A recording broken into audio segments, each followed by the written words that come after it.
Hello guys, and today I got my microscope magnified at 1,000 times, and I've got a leaf under here.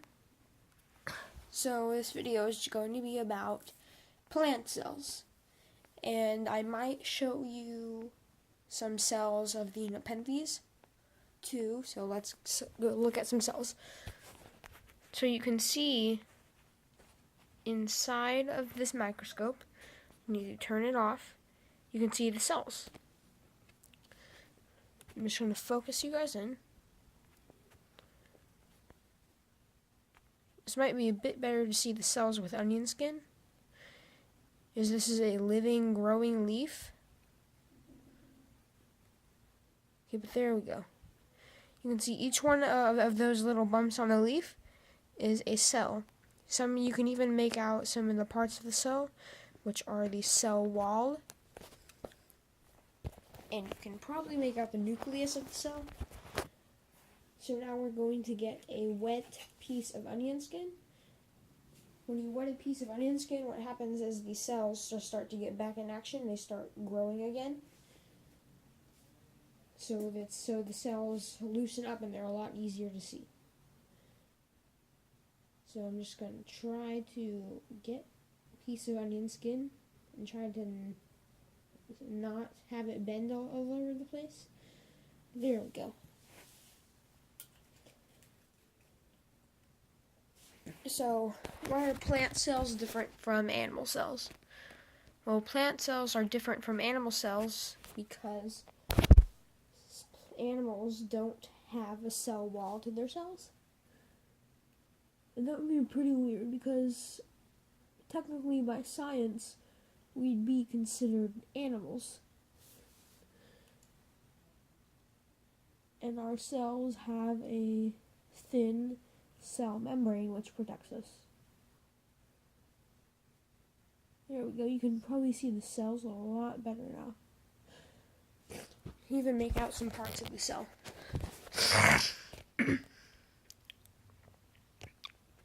So you can make out the cell wall. You can make out the central vacuole hole, which might actually end up being the nucleus, I think.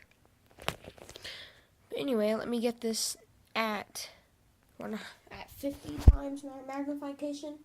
Maybe you'll able to see a lot more cells.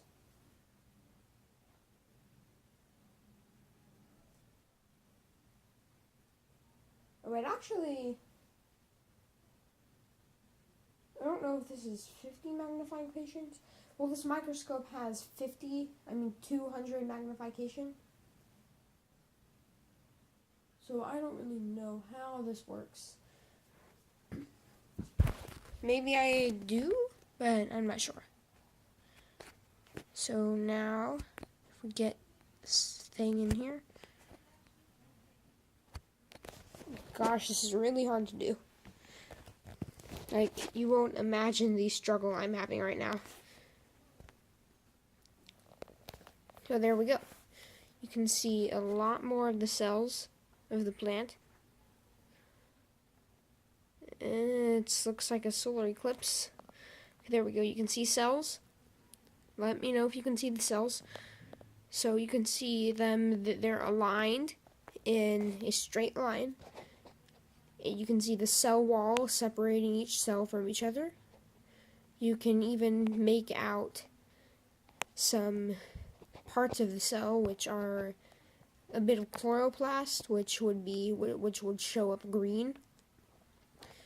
There's a nucleus and ribosomes. So if you don't know what any of these are, I don't quite know either, so if you would look it up, that would be really good. So, now carnivorous plant cells. Carnivorous plant cells will probably be the exact same. So we're going to take a leaf off of my Nepenthes. Well, not a whole leaf, just a little piece of a leaf. A little itty bitty triangle. Because I don't want to hurt the plant too much.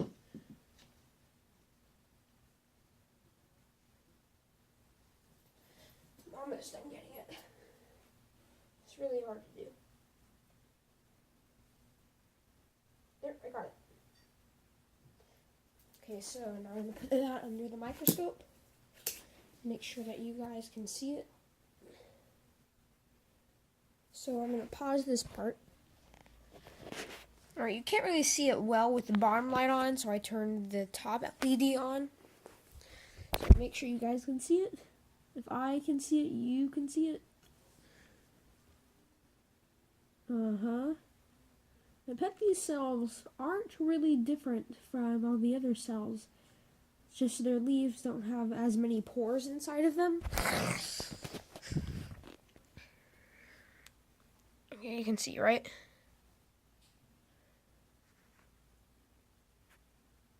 You can make out some parts of the cells.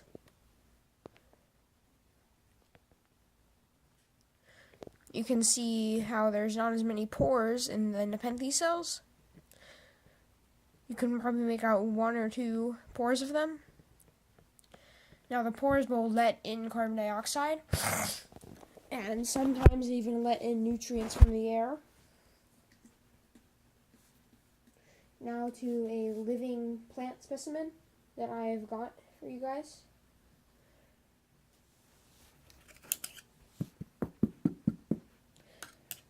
This one I'm going to just be doing the roots on because it is a pain in the butt to get the other stuff. Wait a minute. We actually already did that. Like, if you go back in the video, I showed you a leaf under the microscope. That was the live plant.